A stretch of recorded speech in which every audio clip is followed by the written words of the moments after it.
साथियों नमस्कार। साथियों, अध्यापक भर्ती 2022 लेवल 2 के तमाम साथियों के दिमाग में अलग अलग संशय बने हुए हैं कि भैया हमारी भर्ती को लेकर क्या चल रहा है। वर्तमान में पुनः परिणाम जो 2 गुना का आपके सामने है, कई साथियों के इसमें नंबर बढ़े हैं और कई साथियों के नंबर घटे हैं। कई चयनित साथी हैं जो 2 गुना से भी बाहर हैं और कई साथी ऐसे थे जो जिनका पहले 2 गुना में नंबर नहीं था वो 2 गुना में आ गए, और कई साथी ऐसे थे कि जो पहले चयन की सूची में नहीं थे, चयन वाली जो कैटेगरी थी, चयन वाली जो लाइन थी, उस लाइन से परे नहीं थे। आज उनका संभावना ये बन गई है कि उनका नंबर आ जावे। कई साथियों ने पढ़ाई छोड़ दी थी, कई साथी अलग भर्तियों में तैयारी कर रहे थे, उनके इतने नंबर बढ़ गए कि आज वो श्योर है कि हमारा नंबर आ जाएगा। भैया जब से हमें ये पता पड़ा है ना कि हमारा नंबर आ जाएगा, हमने हर चीज को छोड़ के केवल स्वार्थ को चुना है। हम ये चाहते हैं कि हमारा कल ही परिणाम आ जाए और शाम को हमें नियुक्ति मिल जाए और बाहर में जाए, सब हमें बाकी से क्या मतलब है भैया, क्योंकि अब हमारा नंबर आ रहा है। हाँ, उस समय जब हमारा नंबर नहीं आ रहा था तब आप हमें बढ़िया लग रहे थे, तब आपकी बातें भी बढ़िया लग रही थी। हाँ हनुमान भैया, उस समय तो हमें आपसे ये लग रहा था कोई हमारे लिए है। जब कोई नहीं था तब आप जो प्रयास कर रहे थे, पिछली विधानसभा में भी आपने इस मुद्दे को कि प्रश्न गलत हो गया, उसको लेकर आपने जिस धरातल पर जो काम किया है ना, 1 साल तक कर्मचारी चयन बोर्ड भी नहीं गया। इस दौरान एक ऐसा कोई व्यक्ति नहीं, अधिकारी नहीं था सक्षम जिसके सामने आपकी बात नहीं रखी। लेकिन भैया अब देखो कि अब हमारा नंबर आ रहा है। अब जब हमारा नंबर आ रहा है ना तो फिर हम आप स्वार्थ हो और हम आपको कुछ भी बोल सकते हैं, क्योंकि अब हमारा नंबर आ रहा है। भैया हमारा प्रोविजनल वाले जो लड़के हैं ना, उनका भी बेचारों का नंबर आ रहा है, उनको भी केवल 1 गुना का परिणाम चाहिए। उनको नहीं है मतलब कि चयनित बाहर हो, चयनित बचे, या जिनके नंबर बढ़े उनको नौकरी मिले। क्या रिक्त पद है, क्या रिक्त पद नहीं है, हमें तो हमसे मतलब है भैया। और जब हमारी बात आएगी तो हम किसी को भी गालियां दे देंगे। कुछ लोग कर्मचारी चयन बोर्ड जा रहे थे, सबको अधिकार है, आप अपनी मांग रखिए साहब, लेकिन आप वहां जाकर भी ये कह रहे हो हमें वो डाइवर्ट कर रहा है, हमें वो डाइवर्ट कर रहा है। ये बात आपने तब नहीं बोली जब आपके नंबर नहीं बढ़े थे, आप तब बोल रहे हो जब आपका काम हो गया है। इस वीडियो के माध्यम से मैं कई सारे पहलुओं पर बारीकी से बात करना चाह रहा था। उसमें सबसे महत्वपूर्ण यह है कि चयनित साथियों की नौकरी 2 ही तरीके से बच सकती है। या तो शेडो पोस्ट जारी हो, तभी भी एक पक्ष रहेगा जिसमें इस भर्ती को अटकने की संभावना है। अगर छाया पद मिल जाती है तो भी भर्ती का समाधान नहीं हुआ साहब, तो भी कहीं ना कहीं इश्यू है जो आपको आने वाले भविष्य में देखने को मिलेगा। ये है, इसमें आप और मैं और कोई कुछ नहीं कर सकता। तो भैया दूसरा रिक्त पद, भैया जहां तक मेरा अनुभव है वो यही कहता है साहब कि अगर ज्यादा से ज्यादा रिक्त पद मिल जाते हैं ना तो प्रोविजनल वालों को भी फायदा है, और जिनके नंबर बढ़े हैं उनको भी फायदा है, और चयनितों को भी फायदा है। कैसे, ये आप थोड़ा सा भविष्य की गर्भ में छोड़ दीजिएगा, समय अपने साथ सच्चाई को लेकर आगे बढ़ता है। आज 2 महीने पहले चयनित मुझे गलत समझ रहे थे, मैं मेरी बात पर आज भी अडिग हूं। आज वो लोग अगर मंथन करेंगे तो उनको ये चीजें फील होगी। आपको पुनः मैं कह रहा हूं, आप उस समय कोर्ट नहीं जाते ना और 2 गुना परिणाम के बाद में भी चले जाते तो इस विधानसभा सत्र में इस भर्ती का समाधान हो जाता। ये बात सत्य है, और मैं जब जब मुझे मौका मिलेगा मैं आपको बोलूंगा। एक कटाक्ष नहीं मार रहा हूं, ये अपना बोल रहा हूं। क्यों कैसे वो आपको भविष्य में समझ में आएगा, क्योंकि समय अपने साथ सत्यता को लेकर आगे बढ़ता है। भैया ऑर्डर तो है हमारे पास, मैं उस पर बात नहीं करूंगा, वो एक समय के बाद में आपको सच्चाई के रूप में आपको सामने आएगा। वर्तमान में मैं अपील कर सकता हूं, निवेदन कर सकता हूं, बाकी ना आपके कहने से ना मेरे कहने से होगा वही जो राम रखे रखा, जो भगवान ने तय कर रखा है, और जो सिस्टम जो निर्णय लेगा वही होगा। इसलिए इस परिणाम में अभी और विलंब लगेगा। और जो लोग कह रहे हैं ना कि सब प्रयास करके 10 दिन 20 दिन महीना भर, मैं कह रहा हूं जब तक जो मैं आप तक बातें पहुंचा रहा हूं, इन बातों का समाधान नहीं होगा ना, ये अलग अलग रायता फैला हुआ है, ये जब तक एक सही दिशा की ओर अग्रसर नहीं होगा ना, नहीं निकाल सकते परिणाम। आज परिणाम निकालते हैं तो और रायता फैलता है। स्कोर कार्ड जारी होने के बाद में कई सारी स्थितियां और उत्पन्न हो गई। और एक चीज और मैं कह रहा हूं कि प्रक्रियाधीन भर्ती में दोबारा रिजल्ट आया है, आपके भले कट ऑफ से ज्यादा नंबर हो, कोई जरूरी नहीं है कि सरकार आपको नौकरी देने के लिए प्रतिबद्ध है। कई सारी भर्तियां हैं जिनमें कम नंबर वाले नौकरी कर रहे हैं, ज़्यादा नंबर वाले बैठे हैं, क्योंकि बाद में पद नहीं थे, सामने नई भर्ती की घोषणा हो गई थी। ये सिचुएशन इसमें भी है कि नई भर्ती सामने भी है और पुरानी भर्ती पेंडिंग भी है। ये है, रूल्स है, नियम है कि जरूरी नहीं है कि आप का नंबर आ रहा हो सरकार सरकार आपको नौकरी दे, क्योंकि सामने नई भर्ती है। कई सारे पहलू है, इसलिए मैं पुनः कह रहा हूं कि जब तक सही दिशा में ये मामला अग्रसर नहीं होगा, न्याय नहीं होगा। और मैं एक स्वयं चाहता हूं, मैं नहीं पूरा प्रदेश ये चाहता है कि चयनी साथी बचे, भले ही चयनी साथी स्वयं नहीं चाहते कि वो बचे। ये बात क्यों बोल रहे हो भैया? मैं इसलिए बोल रहा हूं कि तुम लोगों ने किसी की नहीं सुनी और मुझे नहीं लगता कि फ्यूचर में भी तुम किसी की सुनोगे, क्योंकि आज जब इंसान या जिनके कहने पर एक माहौल अलग सा ही क्रिएट हो जाता है, तब वो किसी की नहीं सुनता, फिर वो सुनता है समय की सुनता है कि समय जब उसको सत्य का सामना करवाता है। बाकी मैं आज पुनः कह रहा हूँ, 1-2 दिन में मैं भी लेटर लिख दूंगा। मैं लेटर तब लिखता हूँ जब मैं सक्षम जो अधिकारी है जिसके लिए मैं लेटर लिख रहा हूँ वहाँ जाके मैं देख के रहा हूँ, क्योंकि राजस्थान में केवल एकमात्र हमारा ही संगठन है जो रजिस्टर्ड बॉडी है। इसलिए हमारे संगठन की जो भी लेटर जाता है उसका हमें रिप्लाई भी प्राप्त होता है, हमें चाहे मेल से प्राप्त हो, चाहे अपने कई बार मैंने सोशल मीडिया पर शेयर किया है कि हर डिपार्टमेंट से रिप्लाई आता है। उसका रीजन यही है कि रजिस्टर्ड बॉडी केवल हमारा ही संगठन है, बाकी लोगों ने नाम लिख के चला रखा है, वो एक अलग इश्यू है। अभी क्या बात कर रहे हो? अभी मैं ये बात कर रहा हूँ कि पिछले कई दिनों से जो साथी हैं वो ये चाह रहे थे कि भैया हमारा जो है इस भर्ती में क्या पुनः डीवी हो सकता है। पुनः डीवी को लेकर मैं कई बार चर्चा कर चुका हूँ और 1-2 बार मैंने सोशल मीडिया पर भी डाला था। देखिए, संभव तो इस भर्ती का पुनः रिजल्ट आए वो भी नहीं था। कोर्ट ने तो ये भी कहा था लेवल 1 के लिए भी कि 2-3% उसमें आराम से चेंज हो सकते हैं। एक समय तो वो था, तब यहां तक बात बन गई थी कि 2% आप कंसिडर कर लीजिएगा, कोई से भी 2% जो महत्वपूर्ण लग रहे हैं उनको चेंज करने में लगभग 99% सहमति बन गई थी। वो अलग बात है कि जो लोग हमारे साथ थे वो लोग इतने स्वार्थी निकले कि 2 लोग भी जिन अधिकारियों ने मदद की उन अधिकारियों के माला पहनाने तक के लिए भी वो नहीं आ सके। मैं पिछले संडे तक उनको कॉल करता रहा कि भाई ये बात हुई थी, ये वादा हुआ था कि हम धन्यवाद तो दो, नहीं दिए। ये स्वार्थ है, इसलिए तो बेरोजगारों की कोई नहीं सुनता। ये तो क्या है, अब आपको आगे से मदद मिल जाती है, आगे से आपके लिए कोई खड़ा होता है तो फिर आपको लगता है कि यार ये व्यक्ति आगे से क्यों खड़ा है। एक समय है भाई, हम भी, मैं खुद भी 2-4 महीने 5 महीने का मेहमान हूँ, क्योंकि सबको अपना भविष्य प्यारा है। एक तुम्हारा विश्वास कायम रहे, कुछ जो पेंडिंग भर्तियां थी जिन युवाओं को भरोसा है उनका काम करवा के, उनको पूरा करवा के फिर हम भी साहब हमारी दुनिया में अग्रसर रहेंगे, हमें भी अपना जीवन प्यारा है।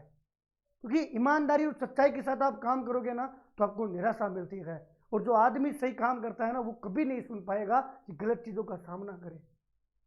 अब वो तमाम अभ्यर्थी चाहते हैं कि हमारी जो भर्ती है उसमें पुनः डीवी हो और बीकानेर निदेशालय से जितने भी रिक्त डाटा है वो हमें मिले, और मैं इस बात का समर्थन करता हूँ। आज नहीं, शुरू से ही इस बात का समर्थन मैं कर रहा था। इसके दौरान मैंने कई बार सीएमआर में बात भी रखी है। आगामी समय में आपको बहुत कुछ देखने को मिलेगा जब मैं इसको लेकर प्रयास करूंगा। संभव तो पुनः परिणाम भी नहीं था, संभव तो एसआई भर्ती में जो पकड़े जा रहे हैं वो भी नहीं था, संभव तो पीटीआई भर्ती का फर्जीवाड़ा भी नहीं था, संभव तो पीटीआई भर्ती में पुनः डीवी भी नहीं था। लेकिन हम प्रयास कर रहे हैं और आपको देखने को मिलेगा कुछ दिनों के बाद में पीटीआई भर्ती 2022 में पुनः दस्तावेज सत्यापन की जो फाइल है वो अग्रसर है। भगवान का आशीर्वाद रहा, बालाजी महाराज ने सब कुछ सही चाहा तो बहुत जल्दी आपको पीटीआई भर्ती में पुनः सत्यापन भी देखने को मिलेंगे। इसी प्रकार अध्यापक भर्ती लेवल 2 का परिणाम के बारे में मैं बात कर चुका हूँ। जो थोड़ा बहुत भी समझदार होगा वो समझ जाएगा कि हनुमान भैया क्या कहना चाहते हैं, कि मैं नहीं दबाव डालूंगा, मैं नहीं प्रयास करूंगा कि परिणाम 5 दिन 10 दिन में आए।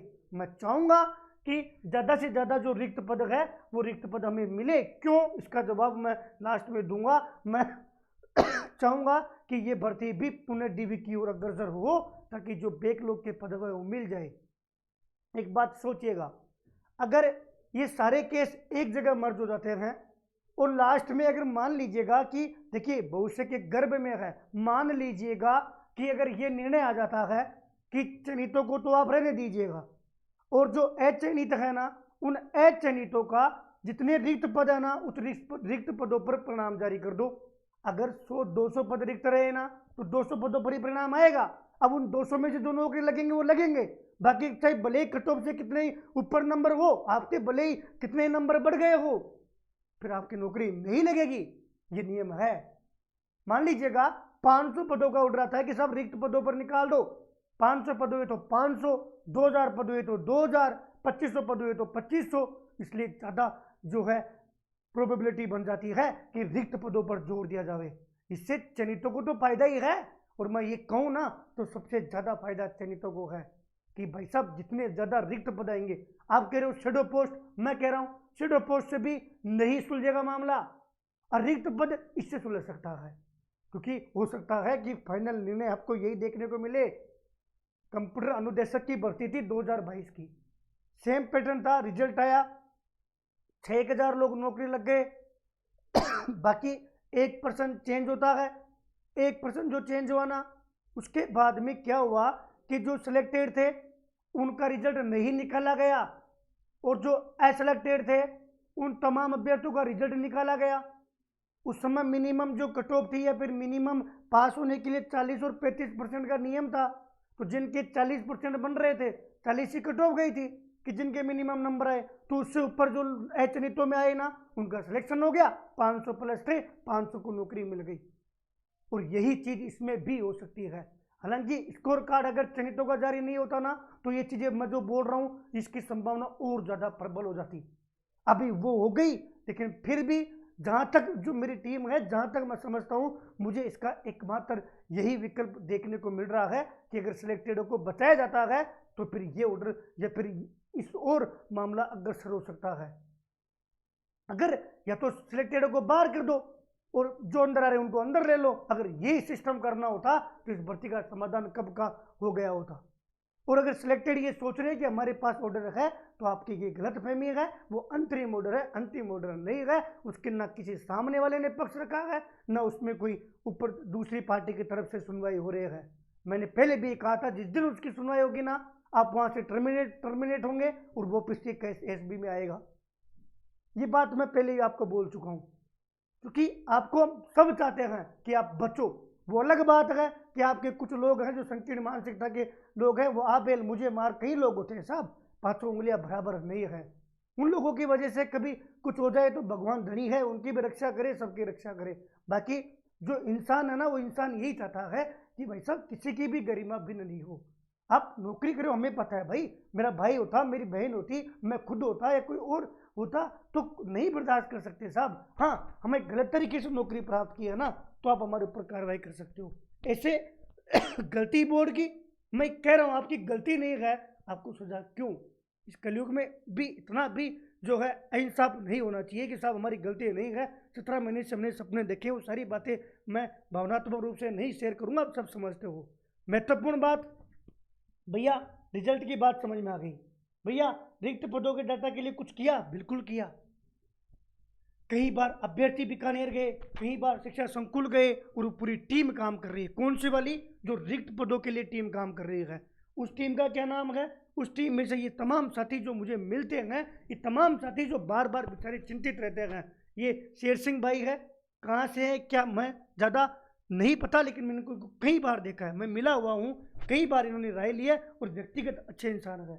के नायक भाई, ये गौरव शर्मा, भोलेनाथ जी, सीताराम जी जो ये हिंदी के अभ्यर्थी हैं, हरपाल जी जो आज से नहीं मेरे से शुरू से जुड़े हुए हैं, शानदार व्यक्ति हैं, आज से नहीं, जब हम 6000 पर कम हुए थे तब से जुड़े हुए हैं। ये हमारी कोई बहन है शिवांगी जी, ये तमाम लोग एक्टिव है, बच्चों को एक्टिव करने का काम कर रहे हैं। ये बड़ा दुर्भाग्य है कि लोग आपको समझाना चाह रहे हैं, लेकिन आप लोग, इनके भी कई लोग खिलाफ हैं कि नहीं तुम तो गलत काम कर रहे हो। ये लोग ये चाह रहे हैं कि भैया हमें डीवी के लिए प्रयास करना चाहिए। देखिए ऐसा नहीं है कि आप लोग गए और आपको न्याय मिल गया। धरातल पर ये इसलिए संभव नहीं है कि कर्मचारी चयन बोर्ड के हाथ में नहीं है कि वो डीबी करवा दे, शिक्षा निदेशालय के हाथ में है। और चूंकि कई सारे सिस्टम काम करता है, कई सारे पहलू होते हैं, हम डायरेक्ट मांग कर रहा हूँ, करूँगा, मैं प्रयास भी करूँगा। मेरे स्तर पर जो प्रयास होगा ना, उस प्रयास को मैं निस्वार्थ भाव से करूँगा। लेकिन ये अभ्यर्थी चाह रहे हैं कि भैया हम कुछ संख्या में माननीय न्यायालय की शरण ले सकते हैं, तो बिल्कुल ले सकते हो। वो इसलिए क्योंकि सारे पक्ष जाके कोर्ट में अगर एकजुट होकर सारी फाइलें मर्ज हो जाती है तो लास्ट में हो सकता है कि आपके पहलू पर भी ध्यान दिया जाए। और जब रिक्त पदों का अगर मामला रिक्त पदों की ओर अग्रसर होना कि साहब जितने रिक्त पद है उस पर परिणाम निकाल दो, तो उस समय क्या पता इस वाले पहलू पर भी विचार कर लिया जाए। केस में बात बनती है जब स्कोर कार्ड ही सबका जारी हो गया, पुनः परिणाम ही जारी हो गया, तो साहब डीवीपी तो करवा लो, तो बात बनती है। मैं ये नहीं कह रहा कि शोर हो, प्रयास करने में कहीं भी जो है वो साथियों कोई गलत बात नहीं है, प्रयास करना चाहिए। आप कर रहे हो, ये तमाम अभ्यर्थियों का प्रयास है। मत तो ये मानिएगा इन लोगों ने कहा कि भैया बच्चे कह रहे हैं कि हनुमान भैया इस पर वीडियो क्यों नहीं बना रहे हैं, तो हनुमान भैया वीडियो बनाएंगे तो फिर हम भी इस बात को समझ पाएंगे। इस पूरे वीडियो के माध्यम से इन दिनों कई सारी प्रॉब्लम है, दिन में काम करता हूँ, शाम को घर बहुत लेट आना होता है, किसी कारणवश कोई पहले बीच में होली के टाइम पे दादी जी बीमार थे, तो कई सारे पहलू हैं उनकी वजह से टाइम पर घर नहीं आना पड़ता। 3-4 बजे घर आते हैं, जब आप किधर से उठे हुए आते हो तो फिर नहीं मन करता कि कोई फैमिली इशू हो तो कि अपन रात को 4-5 बजे वीडियो बना पाए। मैं कोशिश करता हूँ कि भाई आज मैं ये वीडियो शेयर करूँ, लेकिन चाहकर भी मैं नहीं कर पाता, फिर सुबह जल्दी उठकर चले जाते हैं। इसलिए इतना ही कहूँगा आप तमाम साथियों को जो पुनः डीवी की बात कर रहे हैं, मैं आपके साथ हूँ। जो भी आप मेरे से मदद लोगे मैं साथ हूँ। कई अभ्यर्थियों ने कई एडवोकेट्स से बात की, आप अपने स्तर पर जो काम कर रहे हो उसमें मैं स्वागत हूँ। आपसे पिच जयपुर आते ही आप जो भी मेरे से मदद मांगोगे ना, मैं अग्रिम रहूँगा, हर मदद करूँगा। और 25-26 तारीख बाद में हम इसको लेकर एक बार माननीय शिक्षा मंत्री जी के समक्ष भी बात रखेंगे, और मैं जहाँ जहाँ रहूँगा ना वहाँ हम आपकी मजबूती से बात रखूँगा। लेकिन इसको पाइपलाइन में डालना पड़ेगा। जो आप प्रयास कर रहे हो, आगे से आप लोग 50-60 जने इकट्ठे हुए हो और ये चाह रहे हो कि भाई ये काम होना चाहिए, तो भाई साहब मैं आपके बीच में अड़चन नहीं बनूंगा। आप साथ मांगोगे मैं साथ दूंगा, आप कहोगे भैया हमारी ये मदद कर रही है मैं वो मदद करूंगा, यानी कि मैं पूरी तरीके से साथ हूँ। और ये जो अभ्यर्थी हैं, ये अगर आप इन अभ्यर्थियों से संपर्क भी कर सकते हो, क्योंकि जो अपने भविष्य के लिए वो है वो इन अभ्यर्थियों से कहीं ना कहीं साथियों परिचित भी होगा। ये साथी सारे प्रयास कर रहे हैं, हमें सबको, चयनितों को भी इनका साथ देना चाहिए। प्रोविजनल वालों को मैं ज़्यादा नहीं कहूँगा कि हो सकता है कि मेरी बातें आपको लग रही हो कि भैया हमारे खिलाफ बोल रहे हैं, क्योंकि जब हमारा नंबर आ रहा है तो हम क्यों वेट करें। सही बात है साहब, आप अपना प्रयास कीजिएगा, भगवान आपका भी भला करे, लेकिन मैं एक पक्ष की ओर नहीं जा सकता भाई। हाँ, पुनः परिणाम में मैंने जिनका साथ गलत हुआ मैं एक्सेप्ट कर रहा हूँ कि रिजल्ट निकलवाने में मैंने पूरी मदद की है। मदद क्या की है कि हर संभव प्रयास करके रिजल्ट निकलवाने का काम किया है। आज मैं गर्व से कह सकता हूँ कि भले 1000 लोग नौकरी लगे या 1500 नौकरी लगे, वो भले ही भूल जाए कि भैया हमारे हम पर्सन तो हम करके आए थे, गोला तो हमने भरा था, सब काम तो हम करके, आपने क्या मदद की वो भगवान जानता है साहब। 1 साल तक कोई निरंतर निस्वार्थ भाव से मदद नहीं कर सकता, और वो मदद जो धरातल की है। ये अभ्यर्थी जब भी मेरे पास आते हैं ना, मैं इनको फील्ड में मिलता हूँ, ये मेरी ईमानदारी और मेरा काम का जो है प्रूफ है। ऐसा भी नहीं है कि मैं आपसे कभी भविष्य में वोट मांगूंगा, नहीं। जिस दिन मुझे लगेगा कि मुझे किसी से वोट चाहिए तो मैं अपने क्षेत्र में जाके काम करूंगा। और ये भी है कि हो सकता है कि 4-5 महीने का ही मैं इस फील्ड में रहूं, क्योंकि मुझे जो ये पेंडिंग जो काम है वो पूरे करवाने का है। इसलिए इसके अलावा कोई सवाल होगा, जैसे ही मैं 24-25 तारीख बाद में एक दिन लाइव आऊँगा, उस दिन लाइव आके अपन और डिटेल से चर्चा करेंगे। परिस्थितियाँ अनुकूल नहीं है ना, दबाव था, बार बार बच्चे कह रहे थे, इसलिए मैंने वीडियो शेयर किया और कोशिश की है कि परिस्थितियों के अकॉर्डिंग मैं वो सारी बातें आप तक शेयर कर सकूं। बाकी होता क्या है कि जब आपका मूड सही होता है तो आप सारी बातों को और प्रॉपर तरीके से शेयर कर पाते हो। वो उम्मीद करूंगा मेरी भावनाएं समझेंगे। तमाम जो सारे पहलू पर मैंने बात की है उन पहलू को स्वीकार करोगे, और सभी अभ्यर्थी दिन में 10-10 मिनट ट्वीट करें ना कि भाई साहब सारा रिक्त डाटा आना चाहिए। जो बीकानेर साइड के लोग हैं वो निदेशालय में जाकर बार बार बोलो, जिधर जो लोग हैं अपने अपने एमएलए से बोलो, फोन ही करवा दो कि साहब बीकानेर एक फ़ोन कर दो कि लेवल 2 का ऐसे मामला है कि पूरा डाटा आ जाए। कोशिश तो करो, आप कोशिश करोगे तो ही इस दिशा की ओर बढ़ेगा। साथ तो आपको कल भी आपने दिया है, आपके बिना साथ कुछ भी पॉसिबल नहीं है और आगे भी कुछ पॉसिबल नहीं होगा। संभावना है बेहतर करने की, और बेहतर से आदमी बेहतरीन की ओर बढ़ने का प्रयास करता है, जिसमें मैं आपके साथ हूँ। बहुत बहुत धन्यवाद, बहुत बहुत आभार।